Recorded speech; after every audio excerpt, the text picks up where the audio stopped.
श्रीमद्भागवत गीता अध्याय 16 दैवी तथा आसुरी स्वभाव। भगवान ने कहा, हे भरतपुत्र, निर्भयता, आत्मशुद्धि, आध्यात्मिक ज्ञान का अनुशीलन, दान, आत्मसंयम, यज्ञ परायणता, वेदाध्ययन, तपस्या, सरलता, अहिंसा, सत्यता, क्रोध विहीनता, त्याग, शांति, छिद्रान्वेषण में अरुचि, समस्त जीवों पर करुणा, लोभ विहीनता, भद्रता, लज्जा, संकल्प, तेज, क्षमा, धैर्य, पवित्रता, ईर्ष्या तथा सम्मान की अभिलाषा से मुक्ति, ये सारे दिव्य गुण हैं जो दैवी प्रकृति से समस्त देवतुल्य पुरुषों में पाए जाते हैं। हे प्रथापुत्र, दंभ, दर्प, अभिमान, क्रोध, कठोरता तथा अज्ञान ये आसुरी स्वभाव वालों के गुण हैं।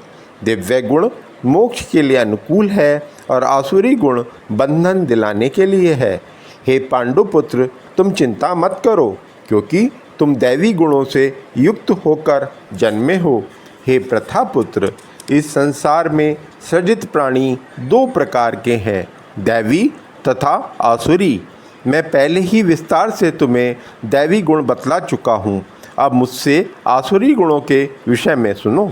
जो आसुरी हैं वे यह नहीं जानते कि क्या करना चाहिए और क्या नहीं करना चाहिए।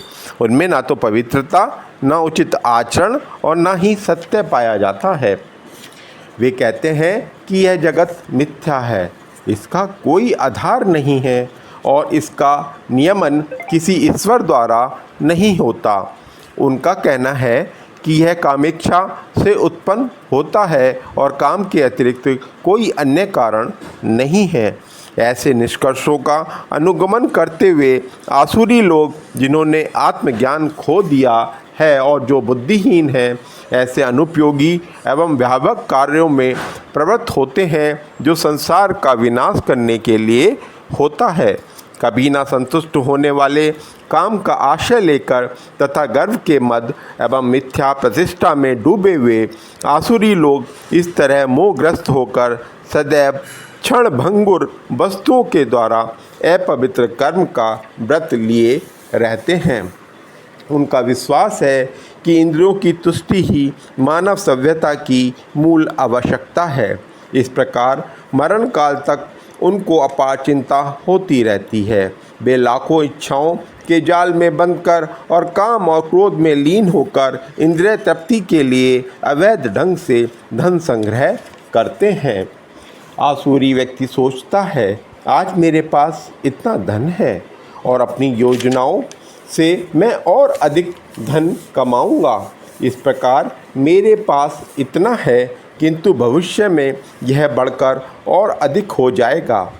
वह मेरा शत्रु है और मैंने उसे मार दिया है और मेरे अन्य शत्रु भी मार दिए जाएंगे। मैं सभी वस्तुओं का स्वामी हूँ, मैं भोक्ता हूँ, मैं सिद्ध, शक्तिमान तथा सुखी हूँ। मैं सबसे धनी व्यक्ति हूँ और मेरे आसपास मेरे कुलीन संबंधी हैं। कोई अन्य मेरे समान शक्तिमान तथा सुखी नहीं है। मैं यज्ञ करूँगा, दान दूंगा और इस तरह आनंद मनाऊंगा। इस प्रकार ऐसे व्यक्ति अज्ञानवश मोहग्रस्त होते रहते हैं। इस प्रकार अनेक चिंताओं से उद्विग्न होकर तथा मोहजाल में बंधकर वे इंद्रिय भोग में अत्यधिक आसक्त हो जाते हैं और नरक में गिरते हैं। अपने को श्रेष्ठ मानने वाले तथा सदैव घमंड करने वाले, संपत्ति तथा मिथ्या प्रतिष्ठा से मोहग्रस्त लोग किसी विधि विधान का पालन न करते हुए कभी कभी नाम मात्र के लिए बड़े ही गर्व के साथ यज्ञ करते हैं।